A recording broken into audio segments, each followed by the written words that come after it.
Welcome, class of 2024. Today, you will be hearing from myself, Deidre Davis, the Dean of Student Services, and Dr. Elizabeth True, the Vice President for Student Affairs, and we're going to talk about Respect the Anchor. So as I said, my name is Deidre. I'm located on the first floor of Curtis Hall, and my email is deidre.davis@mma.edu. Dr. True? Hello, my name is Liz True. I'm the Vice President for Student Affairs and Enrollment Management at MMA, and my email is elizabeth.true@mma.edu, and my office is on the second floor of Levitt Hall, where you came for admissions. Thank you, Dr. True. So a little bit about the title. What do we mean when we say respect the anchor? Who and what is an anchor? First of all, you, the students, are our anchor. Without the students, MMA wouldn't exist. So you anchor us here. So we want you to first and foremost respect yourself. Second, the faculty, staff, and administration are your anchors. We help keep you docked at MMA. So we ask that you respect the faculty and staff and the administration. The institution is also an anchor. It keeps us all here in Castine. So we ask that you respect the institution, its policies, and what we stand for. And lastly, Castine, the community in which we will all reside, is also an anchor. It helps keep MMA tied to the community. So we ask that you respect the community and those who live in it. Today, we're going to cover a variety of topics and policies. We're going to talk about the Student Honor Code of Conduct and Responsibilities, Title IX, Sexual Harassment and the Violence Against Women Act, as well as our drug and alcohol policy and our policy about being a smoke-free campus. I'll turn it over to Dr. True. So what is an honor code? An honor code is more than just the rules. Often schools have a list of things you can't do, but an honor code is different. It's saying what we will do. It's holding ourselves to a higher standard. It's a set of rules and ethical principles that members of a community commit to follow. Many colleges do not have an honor code. Some of the more elite ones do, some of the service academies, some of the Ivy Leagues, but MMA does have one because of the values in what we call the Mariners motto, which I'll talk about in a minute. We hold each other to a higher standard of behavior. And it also means that we have an honor board that reviews cases where students do not follow the honor code. And so this faculty and staff serve on the honor board, they're trained, and they adjudicate major violations of the honor code of conduct. So these are all, again, parts of an honor code and part of what makes MMA a special community.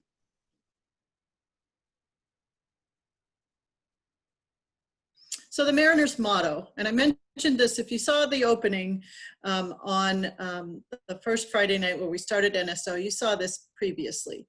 The Mariner motto is designed by the Student Government Association because the honor code is several pages long and it's written in many ways like legal language. The student government, which we call the SGA, wanted a way to make the concepts of diversity, respect, and the tenets of the honor code more meaningful and impactful for the entire MMA community. So they came up with words that symbolize our special community that go along with Mariners. So the Mariners motto encompasses everything we believe in and aspire to be, and the students say we live the Mariners motto. So our students commit to being mature, accepting, responsible, industrious, nautical, ethical, respectful shipmates. You'll hear shipmates a lot. We look out for each other, and we are not just concerned about ourselves, but concerned about our community. So you will hear this again, and you'll see the Mariners motto in several places on campus. Our honor code is found on what we call the portal, mymma.mma.edu, and when you first log in, you will see this up on the menu at the top. And then down on the bottom, you'll see MMA policies. And they all have numbers, and we have some specific policies we're going to talk about today. But the overall honor code is here. And you'll see it under Chapter 5, Student Affairs. And so it's important to take a look at this and review this. We will ask you when you're coming into campus to agree to this, to sign on to it, and to say you accept the responsibility of being part of this community. You'll notice it says Student Honor Code of Conduct and Responsibilities because you have to play a part in it.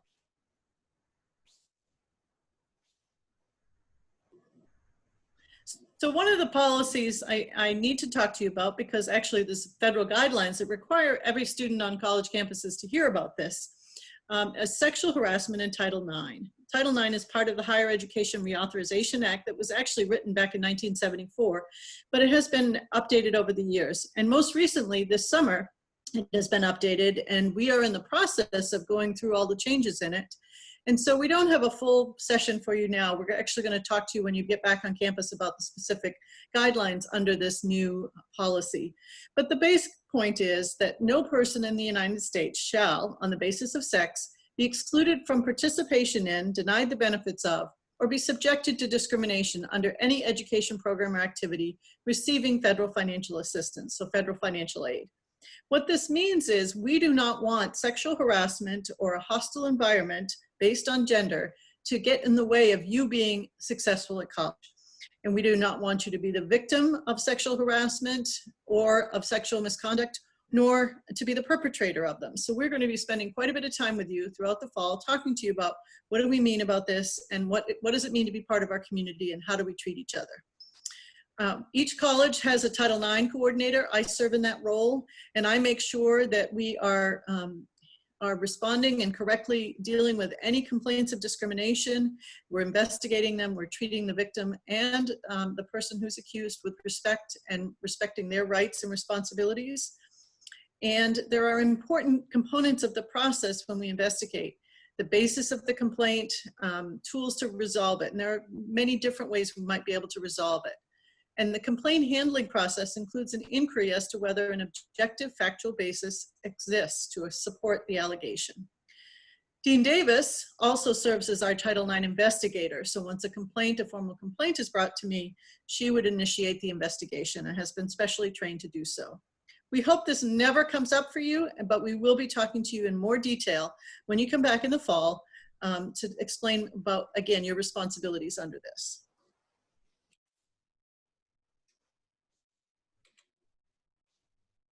I do want to, though, be sure that you're clear on what sexual misconduct is, because one of the ways we found to be effective in helping to reduce incidents on campus is making sure everybody's clear on what is not allowed. Sexual misconduct includes inappropriate touching, sexual harassment, which could be verbal or written, and sexual assault. All of these are obviously prohibited by our honor code. Our sexual misconduct policy is on the same portal we showed you previously, again, under the Policies tab. And the policy explains all the definitions of sexual misconduct, what your rights are if you're a victim, or if you've been accused of misconduct, and what the potential consequences are if you are found responsible for sexual misconduct. Again, the Federal Department of Education oversees Title IX enforcement and has just issued a new set of regulations. We will be updating our policy in light of these new regulations before you arrive on campus, and you'll receive more information on the changes when you arrive in the fall.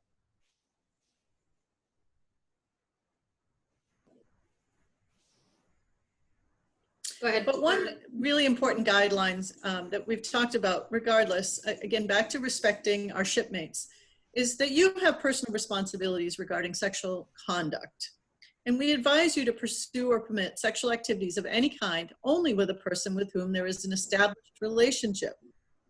We also encourage you to pursue or permit sexual activities of any kind only while not under the influence of alcohol or drugs, because then you cannot reasonably give consent. And consent is communicating expressly at the time of the possible sexual activities respective desire, comfort, and clear agreement to engage in any sexual activities at this specific time and communicate the specific activities to which you consent. So again, these are important guidelines to think about. If you follow these guidelines, then it is unlikely you will have to deal with any concerns about sexual misconduct and sexual harassment. But we do have an obligation to investigate and stop the misconduct if we get a report, prevent its recurrence, and remedy the effects upon the victim and the community. And sometimes this might affect courses or housing so that we can make sure the two parties are not in constant contact. So again, if we go back to the 3 guidelines, those are important things to follow as you think about with whom you want to pursue sexual activities while you're at college. Another federal law is the Violence Against Women Act, and this also prohibits dating violence, domestic violence, and stalking. These are prohibited by the Academy, our code of conduct, And any incidents of these should be reported to either Campus Safety or the Dean of Student Services. We actually must report annually on these crimes in addition to other crimes required under what's called the Clery Act.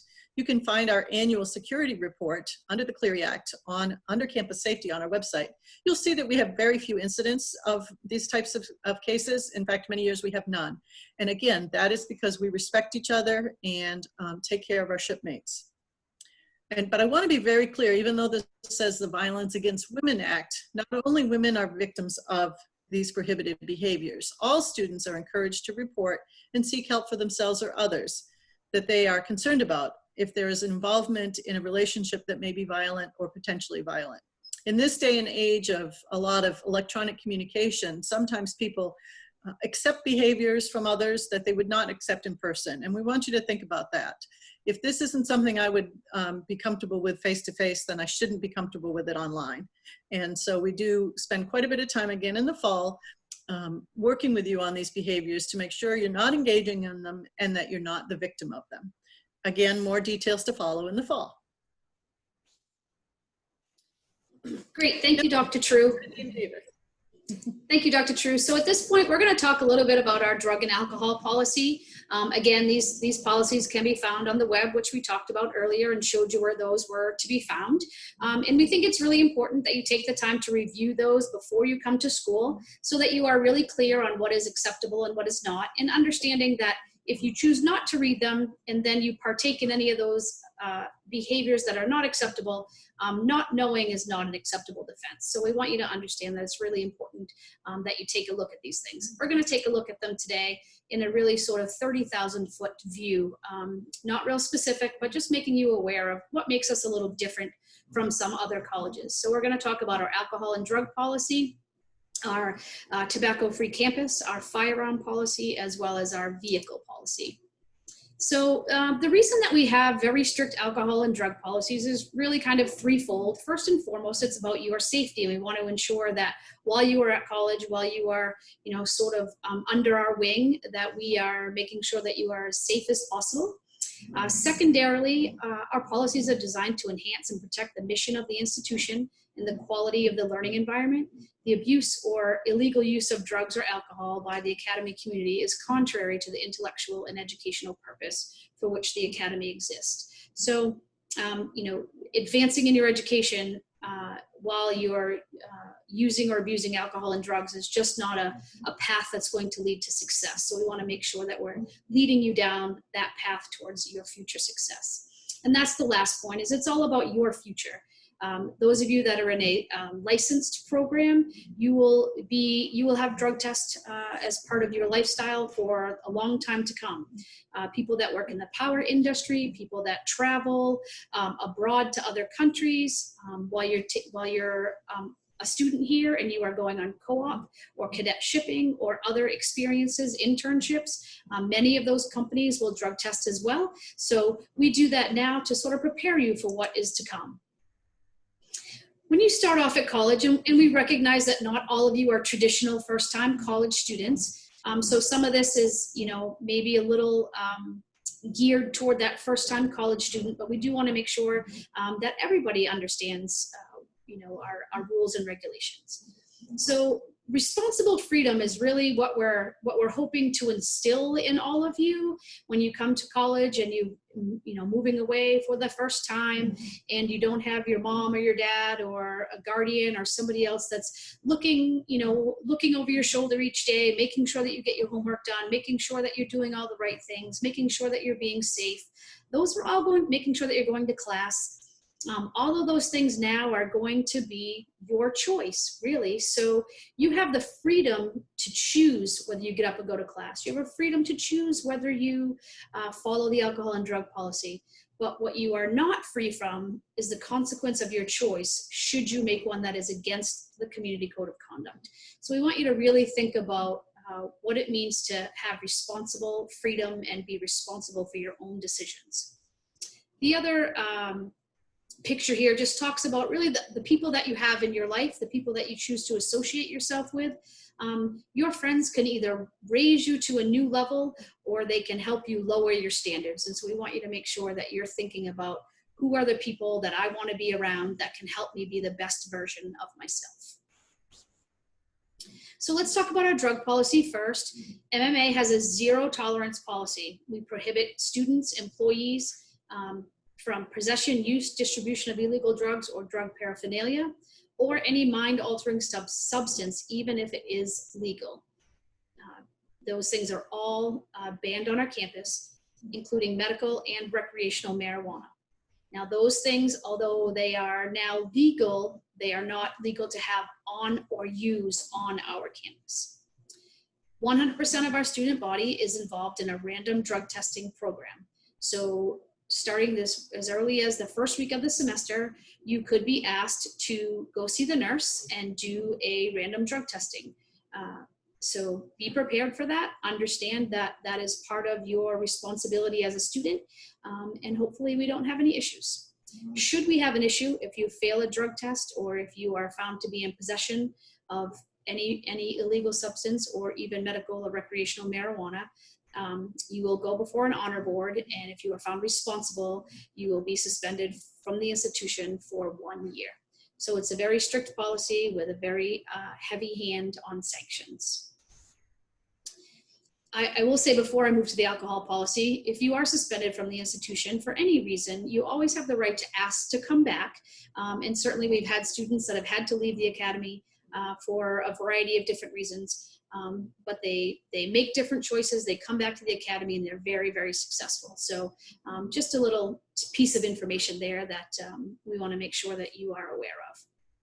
I'll talk now a little bit about our alcohol policy, and we are essentially a dry campus. There are some over 21 housing on our campus called the Commons, where students that are over the age of 21 can live, and those students can have alcohol for themselves in those apartments. But Curtis Hall, regardless of your age, even if you are a 22-year-old student living in the residence hall, alcohol is not available or allowed in the residence hall. Our policy is essentially a 3-strike policy. So that means if you violate our policy 3 times in the time that you're at MMA, not 3 times a year, not 3 times a semester, but 3 times during your 4 or 5-year career here, we will ask you to take a little bit of time off, reprioritize, and then return to the institution. Just as a quick note, a past OUI or certainly an OUI while you are a student at Maine Maritime for any licensed major, be it unlimited licenses or limited licenses like the small vessel operations program or the vessel operations and technology program. Those can be extremely problematic for those of you that are seeking Coast Guard license. So I won't go into detail on that, but I just want to be sure that you understand. If you have an OUI on your record currently, certainly reach out to Dr. True or I at a later time via email or phone to talk about that, so we can be sure that you understand what that means. Also, we want to make you aware that furnishing alcohol to minors could result or does result in a more severe sanction as well. So we think it's really important that you are aware of those policies. We do some online education, as Dr. True said a couple of times when she was speaking. We'll talk to you about this in the fall. We'll talk to you about this in the fall. And so in the fall, we will also do 2 online education programs, Alcohol EDU and Sexual Assault Prevention. So all new students will be introduced to that in the fall semester. If you are a student who is not in the regiment, you will be in a first-year experience course. And if you are in the regiment, you will be in a personal development course. And in those courses is where we will introduce you to these 2 programs, teach you how to get online, how to complete those in the fall semester. Quickly, our firearms policy. Essentially, you can't have firearms in a car, on premise, in the residence hall, in vehicles, or anything like that. However, because we recognize that so many of our students from Maine certainly love to hunt and it's part of their lifestyle, we do allow students to store hunting rifles with campus safety during the hunting season. So if you decided that you wanted to hunt in the area, of course you would get permission, find a place that you are legally able to hunt, and you could store your weapon in campus safety. They are on campus 24 hours a day, 7 days a week, 365 days a year. So if you wanted to get up at 4 a.m. and go hunting, you would get up, you would go to campus safety, you would sign out your weapon, you would go hunt, you would come back to campus and immediately sign that weapon back into campus safety. And then once the hunting season is over and you're able to get home, you would take that weapon home with you until the next season. A little bit about our vehicle policy. Because for several reasons, primarily the top three are lack of available space, safety, and campus engagement, we do not allow new students to have vehicles for their first year at Maine Maritime Academy. Sophomore, juniors, and seniors are certainly able to have vehicles, but for that first year, it's really important that you engage on campus and that you're part of the community. And we find that students do that much more often when they don't have immediate access to a vehicle. So we try to make opportunities for you to enjoy your time on campus, and we want to keep you here and keep you engaged. Lastly, our smoke and tobacco free policy. Since August 1 of 2016, Maine Maritime Academy has been a smoke and tobacco free campus. So all products associated with tobacco, vaping, electronic smoking devices, all of those things are not allowed. You may possess those on our campus, but you must leave campus proper, if you will, to use those products. So we have found this to be very, very successful, actually. And we found that many students have decided that, you know, it's really not worth it to walk a quarter of a mile to the edge of campus from your residence hall room or from one location to go out and use those products when it's 5 below with a wind chill of -20. So we're hoping that if you don't already use those products, that you will not start and not pick that up at any point. And if you do use those, just be aware that you will have to use those off from our campus. So we wanted to just wrap up with some resources for you on our campus. There's certainly many more than these, but this group of people here are all located right in Curtis Hall, which is where 99% of you will be living in the fall. So we have our medical staff, we have Nurse Tyler, and we have a physician's assistant that is available on campus every day for 4 hours in the morning. So if you need to be seen for a minor medical issue, you can do that Monday through Friday. We have a counselor, Paul Ferreira, who you will also be seeing information from this summer, as well as you will Nurse Tyler. Paul is available Monday through Friday, generally right on campus, but he also does telehealth. So you can work with him via Zoom or FaceTime or phone. Our residential life staff, Janice Folk is our director. We have 13 RAs in Curtis Hall. Those are resident assistants that help you for whatever you might need in your section of the residence hall. Myself, my office is in Curtis Hall as well, and the entire commandant staff is also in Curtis Hall. So we are really, you know, very available to you all of the regular working days, and we're always available via email and phone as well outside of those times. So with that, I will turn it back to Dr. True for any final comments, but please see our emails here again at the bottom. If you wish to reach out to either of us with any questions, please do so. Dr. True? We'll be having sessions that you can join in, and I encourage you to ask questions at that point, or also you can send us questions here. It really is important that you do that. We want you to be as informed as possible when you start your experience, and I can guarantee if you have that question, somebody else is thinking the same thing. So no question is a foolish question, and we want to hear from you because we want you to be successful. Enjoy the rest of your summer, and we will see you in the fall. Thank you, Dr. True.